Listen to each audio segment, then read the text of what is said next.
nga bwe kibadde mu bitundu by'eggwanga ebyenjawulo mu kubala akalulu k'ababaka ba palamenti abanaakwatira ekibiina ki NRM Embeera ne ku kitebe kya disitulikiti y'e Ssembabule kukandaaliiriziddwa olw'ebyavudde mu kulonda okulwawo okutuuka okuva mu bitundu ewalondeddwa. Ssembabule ekolebwa amasaza 4 omuli Mawogola North, Mawogola South, Mawogola West ne Lwemiyaga n'omubaka omukyalo wa disitulikiti. Okubala akalulu kutandise na Kamubaka mukyala nga kano katutte essaawa eziwerako.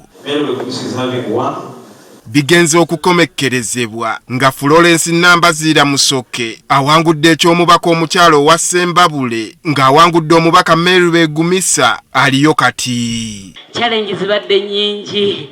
Lumubanjeregako mbusina na mitwalo 10 gigwira abalonzi kabalagala. Naye ng'abalonzi b'e Ssembabule tebajjamu kabalagala. Bannaye Mukama yeebale. Wano batandise okubala obululu bw'ababaka abakiika obutereevu nga mu Mawogola South, Dezi Byuma, Amezze banne omuli Yasini Kironde ne Dennis Ddumba. Neebaza bannange betwesimbyewo nabo era mbasaba banneegatteko tulwane tulabe nga tununula essaza lyaffe eryo eryawambibwa Nuupu.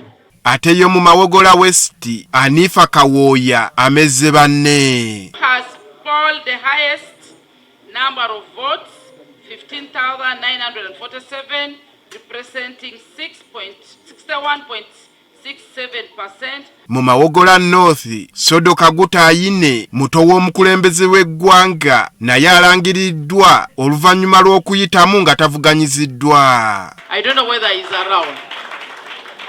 So he's our flag bearer for the constituency, Mawogola North. Essaawa mulindu etuuse era ku ssaawa nga zigenda okuwera 11 eyakuliddemu eby'okulonda mu disitulikiti eno alangiridde ebivudde mu kulonda Lwemiyaga General Rwashande gy'awangulidde omubaka Theodore Ssekikubo. So I hereby declare Honorable Rwashande Manuel, who polled the highest number of votes.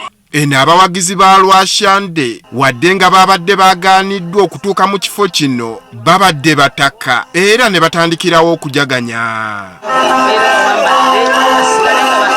Rwashande mu kwogera kwe yeebazizza bannalwemiyaga olw'obuwagizi bwe bamuwadde n'ategeeza nti agenda kukola okulaba ng'azza essuubi mu Lwemiyaga. Njagala kuyita abo bonna ababadde beesimbye nange bajje banjoyininge tudevelopinge ekitundu kyaffe ffenna. Oluvannyuma bano beeyongeddeyo n'omuntu waabwe okuyisa ebivvulu.